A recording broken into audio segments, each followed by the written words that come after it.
Bonjour à tous les gars, bienvenue sur ma chaîne. Aujourd'hui, on va regarder l'évolution du prix sur le BTC et le TH. On a quelque chose de très intéressant qui est en train de se former, je vais vous montrer ça juste après. On va aussi faire le tour des news, on a quand même des news qui sont quand même extrêmement importantes et extrêmement intéressantes. On va regarder ça ensemble. Juste avant les gars, je voudrais vous rappeler, dans la description de ma vidéo, vous avez bien sûr tous mes liens d'affiliation qui vous permettent d'avoir des bonus, une tonne de bonus sur lesquels, enfin sur plein de plateformes aussi, aussi des réductions de frais à vie sur pas mal de plateformes, donc voilà, profitez-en. Vous avez aussi le lien de mon Telegram, donc le canal Telegram sur lequel je vous partage toutes les news, des analyses en direct, des tutos, plein de trucs. Donc voilà, tout ce qui est en rapport avec le marché, c'est plein de news intéressantes. C'est gratuit, vous pouvez directement vous abonner via le lien ici. Vous avez aussi le chat. Alors le chat c'est pour le groupe privé. En gros on est 90, voilà, à peu près. Et voilà, on partage plein de trucs en rapport avec le marché. On partage nos trades, etc. C'est un accès à vie pour 10 $. Voilà, c'est pas grand chose, mais ça permet aussi de filtrer et qu'on se retrouve pas à 70 000 sur le chat et que ça devienne vite le bordel. Voilà, c'est pour garder ça à taille humaine. Voilà, donc n'hésitez pas les gars, c'est dans ma description. Maintenant on va regarder les news ensemble. Alors les news ensemble les gars, il y a beaucoup de choses à regarder, mais on va prendre uniquement les plus importantes. On a déjà Trump et les Chinois qui sont en négociation. Trump qui annonce que la Chine veut faire un deal, mais qui savent pas comment y faire. Bon, alors c'est vraiment une technique de négociation, hein, ça veut pas dire que la Chine est encore prête à faire un deal. C'est pour ça que je l'ai mis en violet, donc ni en rouge ni en vert. Pour l'instant, on sait pas trop ce que ça aura comme impact sur le marché, mais ça pourra très bien déclencher le bottom et nous faire repartir sur une phase haussière si jamais un deal est signé. Parce qu'on a déjà 70 pays qui sont prêts à négocier et qui ont appelé Trump. Donc la Chine, si jamais, en fait, la Chine et l'Europe, c'est vraiment les deux à surveiller pour une reprise claire et haussière. Voilà. Donc voilà, une petite news quand même extrêmement importante. On a un ETF sur XRP, XRP qui est vraiment le roi en ce moment de la crypto hein, au niveau de la force. Vraiment, il domine tous les marchés. Si vous mettez XRP contre Total 3, c'est quand même une dinguerie, hein. Voilà, XRP contre Total 3, vous regardez, c'est quand même insane, hein. Le truc surperforme littéralement toute la crypto, contrairement à ETH par exemple, qui est en train de largement sous-performer même des altcoins et des shitcoins. Donc voilà, c'est intéressant en tout cas sur XRP, que j'accumule depuis pas mal de temps en ce moment. On a aussi WLFI qui va faire un airdrop pour les holders. Donc WLFI, je vous en ai parlé il y a un mois ou deux sur mes vidéos. Je vous avais dit que j'en avais acheté sur la private sale. Donc voilà, très bon. Pour l'instant, on n'a pas trop de news par rapport au projet et au lancement du projet, mais pour faire patienter les gens, ils vont faire un airdrop de leur nouveau stablecoin qui est l'USD1. Donc voilà, très positif à ce niveau-là. Et puis moi, franchement, je suis pas contre récupérer un peu de cash grâce à ces USD1. Donc voilà, j'ai quand même assez hâte. On a quelques tensions aussi avec la Corée du Sud et la Corée du Nord, donc voilà, ça c'est à surveiller. Pour l'instant, pas rien de rien de très dangereux pour l'instant, mais ça pourrait affecter le marché évidemment. Je vous avais montré aussi quelques clusters, quelques patterns, mais voilà, pour l'instant, rien de vraiment pertinent. Ça, je vous montrerai tout à l'heure sur la charte.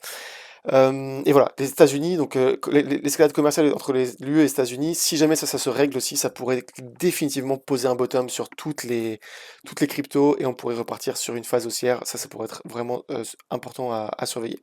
Ah oui, on a aussi le mining cost. On est vraiment descendu en dessous du mining cost. Et en général, on a toujours tendance à être magnétisé vers le mining cost. Pourquoi? Parce que les mineurs ne vendent pas à perte. Et donc, du coup, ils préfèrent holder que de vendre. Et du coup, ça crée beaucoup moins de pression vendeuse lorsqu'on passe en dessous du average mining cost. Voilà. Donc, ça, c'est quand même quelque chose qui est quand même intéressant à noter. C'est que c'est quelque chose qui pourrait nous venir à nous apporter de la force, en fait, par le bas et pour nous soutenir le prix. Voilà. Donc, ça, c'est quand même une petite news intéressante. Alors, on va reprendre sur la charte. Alors, l'ETH, BTC ETH. Alors, BTC ETH, les gars. Donc, petite update rapide parce que voilà, ça fait plusieurs jours que j'en parle. On a toujours cette formation haussière qui est le falling wedge. Falling wedge qui est une pattern extrêmement haussière, hein, comme vous avez pu voir par exemple sur le bear market précédent, énorme phase haussière dans laquelle on peut avoir des patterns baissières là, à court terme, mais au niveau voilà, en général les falling wedge sont toujours respectés, surtout lorsqu'elles sont en weekly, et vous regardez en fait, voilà, vous mettez ça, vous rapportez le prix sur la cassure, et ça nous a amené exactement en fait, vous voyez sur le top sur lequel on est. Donc voilà, pour l'instant on a toujours ce falling wedge, tant qu'on est dedans, pour l'instant, on est super safe. Même sur ETH, hein, parce que ETH, on a exactement la même formation pour l'instant. On a ce falling wedge là, je vais le mettre en daily pour que ce soit un peu plus précis. Voilà, on a toujours ce falling wedge là, qui est une pattern extrêmement bullish. Ici, on est venu faire peur à tout le monde avec un fake out. Donc, voilà, on est venu mécher en dessous et on a directement réintégré. Et je vous ai dit attention. Donc là, on était en train de mécher en dessous. Je vous ai dit attention, tant qu'on réintègre pas, c'est assez dangereux. Mais là, on a réintégré. Donc, pour l'instant, on va dire que tout est OK. En plus de ça, on a réintégré exactement au niveau de la zone de rechargement, hein. Zone de rechargement, je vous remontre juste pour la zone de rechargement où est-ce qu'on est. On était là, tac. Voilà. Ah non, attendez, c'est pas ce bottom là, voilà, c'est celui-là. Si je prends pas assez loin, c'est sûr que je vais pas la trouver. Tac. Si on le met là, comme ça, regardez bien. Voilà, on a réintégré pile poil au niveau du 0,786, donc qui est le bottom de la zone de rechargement. Donc pour l'instant, tant qu'on tient cette ligne-là, on va dire qu'on est assez safe. Si on ne tient pas, là par contre, ça risque d'être vraiment compliqué. Et on aura une target beaucoup plus baissière. Mais voilà, normalement, en tout cas, les falling wedge sont toujours une pattern bullish. Et si jamais on calcule la target de cette pattern-là à la hausse, et bien ça nous donnerait, imaginons qu'on casse ici par exemple, et ben on reviendrait assez rapidement vers les 3330 $. Donc, pour moi, c'est quand même un scénario qui est quand même très pertinent et sur lequel je m'attache beaucoup. Pourquoi? Je vais vous montrer ça tout de suite parce qu'on a quand même pas mal de signes qu'un bottom est très proche d'être en place. Alors en daily en fait, on peut regarder au niveau du stochastique. Le stochastique en fait c'est quelque chose, c'est un outil qui nous donne des bottoms locaux en daily et vous pouvez voir par exemple que ici il nous a déclenché un bottom, donc on a eu un bottom très court terme. Ici pareil on a eu un bottom très court terme et on allait chercher le rising wedge et là pour l'instant on est en train de descendre et on n'a toujours pas flash. Donc en fait une dernière, enfin on peut avoir plusieurs rebondissements en fait, même on peut revenir comme ça et retaper le bottom là, mais le bottom en fait ici. Tant qu'on ne le casse pas, on est toujours sur une continuation haussière. Pourquoi? Parce qu'on a le premier arrêt ici. Le premier arrêt, je vous rappelle juste, voilà, tant qu'on ne casse pas le 0,382 qui est la ligne jaune en fait, on est toujours sur une continuation haussière. Vous voyez ici, on l'a pas cassé. Attendez, je vais mettre en weekly. Voilà, on l'a pas cassé ici, donc on est toujours en phase de continuation haussière. Ici, on l'a pas cassé, toujours phase de continuation haussière. Ici, pareil. Ici, on a rebondi dessus, on est reparti, phase de continuation haussière. Et là, en fait, il se trouve juste là, au 73 000. Et 73 000, pour l'instant, bah, vous voyez on est déjà venu quasiment l'effleurer ici, au 74 500. Et on pourrait très bien, en fait, pour l'instant, avoir un relief rally qui nous amènerait aux 83 000 pour aller revenir chercher les 73 000 qui est le premier arrêt. Et en plus de ça, ça correspond à quoi? Ça correspond au Gaussian Channel, vous voyez, regardez, tac. Et ben ça correspondrait voilà, au Gaussian Channel. D'ailleurs, on a clôturé juste au-dessus du Gaussian Channel, mais on peut très bien venir grignoter dedans. Donc en fait, le Gaussian Channel, ça fera office d'énormes supports. Vous voyez? Donc il a fait office de support, par exemple, ici, ici deux fois, pour repartir sur une phase haussière. Ici, pareil, hein.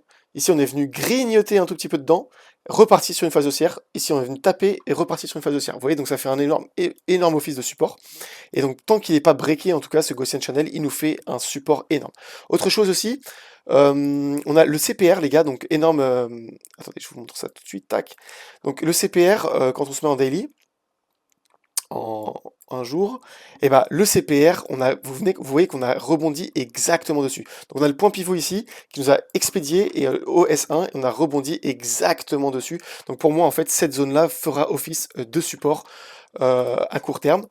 Mais par contre, au niveau du retracement à la hausse, donc comme je vous ai dit, moi personnellement, j'ai commencé à construire un long. Pourquoi? Attendez, je vais juste supprimer ça et ça. Voilà. Pourquoi? Parce que je me suis dit qu'on peut très bien avoir un retracement, un relief rally, donc ça, ce sera à surveiller, mais on peut avoir un relief rally jusqu'à la zone de rechargement qui est juste là, vous voyez?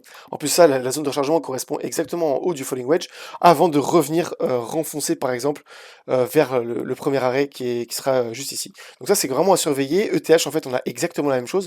Vous voyez, si jamais on prend le la zone de rechargement, elle correspond également exactement sur le haut du falling wedge. Vous voyez? Donc on pourrait très bien avoir un retracement, un relief rally ici, venir chercher les 1750 ici, et après avant de renfoncer. En plus ça, on a deux patterns en fait qui sont extrêmement court terme, donc c'est en 10 minutes, hein. Ici, donc je l'avais déjà screené voilà, c'est ça, c'est cette pattern-là. Je l'avais déjà screené sur mon canal Telegram, je l'avais partagé. Elle est juste là, voilà. Donc en fait, on a deux Head and Shoulders, donc épaule, tête, épaule, qui sont en train de se former à la fois sur BTC et ETH, qui forment sensiblement la même chose. Et en fait, les deux targets de ce Head and Shoulders sont exactement la zone de rechargement. Donc 1750, attendez, je vous montre si vous voulez en temps réel. Donc pour l'instant, en fait, on est en train de consolider le long de de ce Head and Shoulders, mais Head and Shoulders, en fait, vous prenez donc ouais, épaule, tête, épaule, et en fait, pour calculer la target, vous prenez le plus haut, le plus bas, vous le reportez à la cassure, donc potentiellement par exemple ici, et ça nous ramènerait au 1774. Donc on peut très bien avoir des consolidations en fait ici, le long, et après exécuter la Head and Shoulders. La Head and Shoulders, c'est pas directement exécuté à la cassure, d'accord? Donc c'est juste une pattern qui est à prendre en compte. Mais on pourrait avoir un Relief Rally donc qui correspondrait à ça, et BTC exactement la même chose, c'est un Head and Shoulders en fait qui nous ramènerait vers le haut en fait du falling wedge. Donc voilà, pattern intéressante à noter. Ça voudrait pas dire qu'en fait on sera prêt à repartir à la hausse, hein, donc on pourrait très bien se faire renfoncer par la suite. Voilà. En plus de ça, un autre truc que je voulais vous montrer, c'était en daily. En fait, bah, ce que je vous montrais en fait, donc le haut de la zone de rechargement, ça correspondrait aussi au Gaussian Channel. Donc regardez, je vous montre ça. Le Gaussian Channel, voilà, en daily, on pourrait très bien en fait venir rebondir. Et en fait, en plus de ça, le Head and Shoulders nous ramènerait exactement à cette target-là. On pourrait revenir rebondir dessus parce que vous voyez qu'en fait, tout le long ici, il fait office de résistance. Donc on pourrait revenir à la résistance pour après se faire renfoncer. Donc ça, c'est pour le court terme. Mais sur le long terme, en tout cas, on a quelque chose d'extrêmement bullish, hein. C'est un falling wedge et qui nous ramènerait en fait, peu importe là où on casse, hein, mais ça nous ramènerait sur des targets très, très intéressantes. Par exemple, si on casse ici, imaginons, bah voilà, ça nous ramènerait aux 122 000 $. Voilà, donc voilà pour le prix du BTC et de l'ETH. On a sensiblement la même chose. Ah, juste par contre, le Gaussian Channel, vous voyez qu'on est quand même vachement loin, donc on a quand même des gros signes de faiblesse sur ETH. Mais ETH, après, autant il peut franchement, les gars, ne paniquez pas sur ETH. Je sais qu'il y en a beaucoup qui sont dans la sauce, y compris moi. Sur ETH. Pourquoi? Parce que bah, on est massivement exposé dessus. En tout cas, moi, je suis vraiment massivement exposé dessus, hein. J'en ai acheté énormément, plusieurs dizaines, même à partir de 3400. Mais pour vous dire, en fait, les gars, regardez. En fait, on peut ravaler des semaines et des semaines de baisse en quelques jours. Si jamais, par exemple, on prend ne serait-ce que cette hausse-là, vous voyez, et ben si je calcule sur l'échelle de temps, on l'a faite en un mois. Voilà, en un mois, on a rattrapé 80. En fait, on a doublé le prix de l'ETH. Alors que sur le BTC, c'était pas forcément pareil. On n'a pas fait plus 100% ou 86% en un mois. Vous voyez, c'est là après. Voilà, par exemple, on a pris, allez, à l'équivalent de la montée, on a pris deux fois plus de temps. Vous voyez. Donc l'ETH, en fait, autant il est plus volatile à la baisse, mais il est aussi vachement plus volatile à la hausse. Et vous voyez, en fait, on peut faire des performances, on peut ravaler des consolidations ou des phases baissières en vraiment très peu de jours.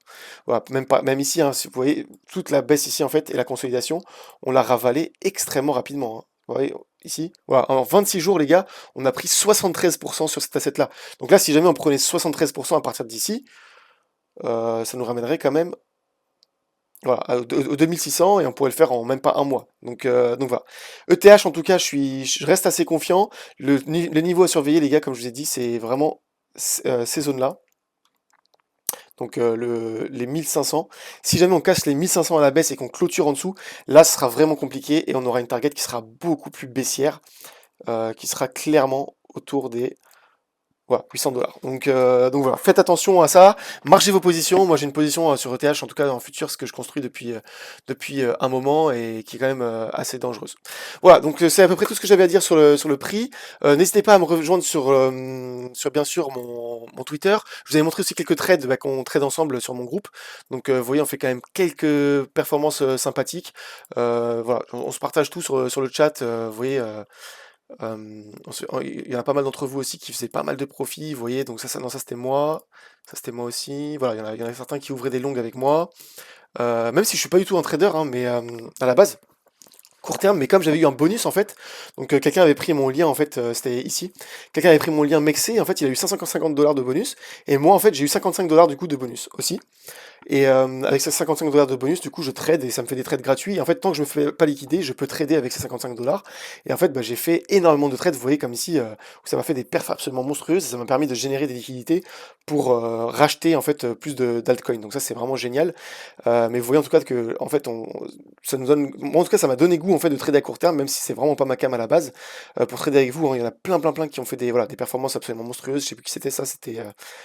Euh, c'était Luc. Luc qui nous a fait 115%. Donc voilà, ça c'était pas mal. Là, 270%, ça je sais pas qui c'était.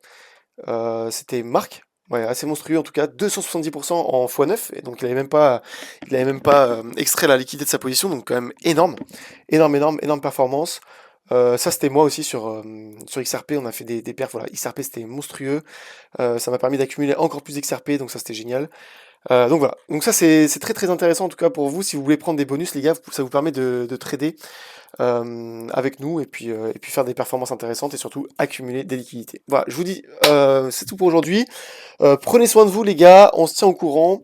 Ah oui, juste un dernier signal de bottom aussi que je vous avais pas montré, enfin pour certains, pour ceux qui débarquent sur le... Oh putain, là je suis vraiment pas sérieux. Mais on a un gros signal de bottom comme je vous ai montré les gars en weekly, voilà ici. Et là on commence à poser un bottom sur ETH. Alors le stochastique en fait les gars, ça détecte un bottom, ça je viens de y repenser parce qu'en fait bon, la plupart déjà d'entre vous sont déjà partis j'imagine. Mais voilà, pour ceux qui sont restés en tout cas, c'est un truc que je vous ai montré depuis plusieurs semaines, mais on commence à poser un bottom, et là on a la quatrième, voilà, quatrième flash au vert. Là on en a eu 7 en fait avant de pouvoir repartir, mais là c'était le bottom du bear market, vous voyez, et il a jamais flash up ailleurs, à part sur les bottoms du bear market. Et là, bah, clairement, c'était la meilleure zone d'achat en tout cas sur Ethereum. Et là on a exactement la même chose qui flash maintenant, on n'a pas encore le même nombre de toute façon on n'est pas obligé d'avoir le même nombre, hein. Ici par exemple, sur le bottom du bear market précédent, on a eu pas mal de flash ici, mais voilà, là on en a 4 pour l'instant, donc c'est quand même c'est en train de se renforcer, et ça nous confirme qu'on est sur un bottom sur le long terme. Voilà, prenez soin de vous les gars, je vous dis à la prochaine, n'hésitez pas à me rejoindre sur mon canal Telegram, et je vous dis à demain pour une nouvelle vidéo. Ciao ciao.